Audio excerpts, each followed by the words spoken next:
Ano po yun? Maki-interview lang po. Galing po akong Wesleyan University of the Philippines. Interview po para saan? Para sa older adult po na member po ng family. Sige po, tuloy po kayo. Thank you po.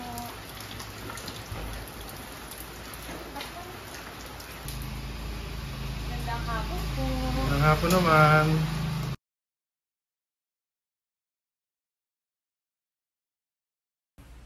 Magandang hapon po. Magandang hapon naman. Ako po si Shamel Tobias. Isa po akong student nurse. Galing po akong Wesleyan University of the Philippines. Nandito po ako para mag-interview po sa mga older adult po sa family. Okay lang po ba? Okay lang.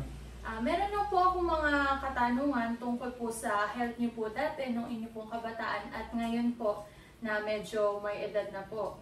If at any point po na maging hindi po kayo komportable or kung kailangan niyo po ng break, just let me know po. Okay lang po ba? Okay lang. Sige. Okay po. So ano pong pangalan nila, sir? Rodney Tobias. Saan po kayo nakatira? General Pino. Okay po. Ilang taon na po kayo, sir? 60. Kailan po ang birthday?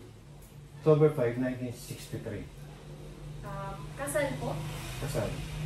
Ano pong trabaho niyo, sir? Or naging trabaho niyo po? Dati ako sa construction. Ano pong educational attainment niyo, sir? College graduate po ba? College. Okay po. Meron po ba kayong ethnic group na kinabigyan? Wala naman, ma'am. Okay po. Ano pong dialect or language ang gamit? Tagalog. Ano pong religion niyo, sir? Catholic. So ngayon naman po, sir, pumunta po tayo sa mga general health habits niyo po, sa mga kadalasang ginagawa. Ano po, sir, ang kadalasan yung ginagawa araw-araw, yung routine niyo na po? Tulad niya, nasa bahay na ako. Paggising ko, tumutulong-tulong ako sa bahay.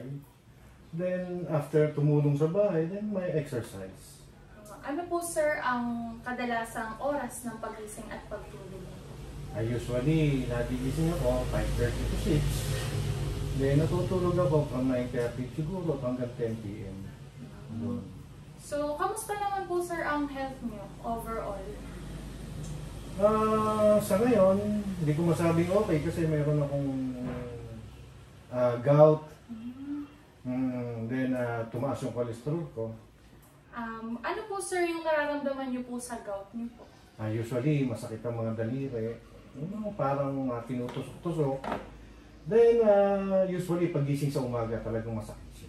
So, nakakabahala po siya, sir, sa of course, mga siyempre. activities. Okay po, sir. So, about naman po, sir, sa health niyo po dati, na-hospital po ba kayo? Dati na-hospital ako. Na-operahan ako, gallbladder. Gallbladder po. Mga gano'ng katagal na po ito, sir? Siguro mga 2009 siguro. Pwede niyo po ba, sir, i-describe or i-explain yung naging experience niyo po after po nung surgery? Parang nabago yung buhay ko kasi usually kailangan ko magpahinga. Then may mga dati kong nagagawa na hindi ko naman kailangan gawin dahil nga sa may opera ako. So na-lessen yung mga dati kong routine. Okay po. So about naman po, sir, sa family history niyo po ng sakit. Alam niyo po ba kung ano po yung mga common na nagiging sakit po sa pamilya? Sa father side ko, usually stroke or yung heart attack ba yun. Okay po. Then sa mother side ko naman, wala naman. Usually naman kasi sa mga babae sila. So ano pong nagiging sakit po ng mga kababaihan? Breast cancer. Okay po. So sa mga gamot niyo po, sir, nabanggit niyo po kanina na may gout po kayo. Meron po ba kayong iniinom na gamot? Alam niyo po ba kung ano pong pangalan? Kadalasan po ang mga gamot doon, mga allopurinol. Ayun. Tama po. Okay po. Gano'ng katagal niyo na po siya, sir, tinatake? Mga ilang months na po? Siguro mga 3 months na. Okay po. So, nagpa-vitamins po ba kayo, sir? Or any supplements? Meron, ma'am, Centrum. Okay po. So, kapag, sir, tinanong kayo kung may magtatanong po, kamusta po ang overall health niyo? How would you describe it po? Like, healthy po ba? May mga changes po ba as you grow old? Meron. So, Usually, pagka tumatanda na, siyempre, humihina ang katawan, sa ayaw sa gusto mo, talagang mararamdaman mo yun. At gustuin mo man dating gawin yung mga nagagawa mo ng bata ka, nababawasan yun dahil sa edad. So, So, about naman po sir sa nutrition nyo, can you tell me something about your diet? Kung anong kadalas kinakain?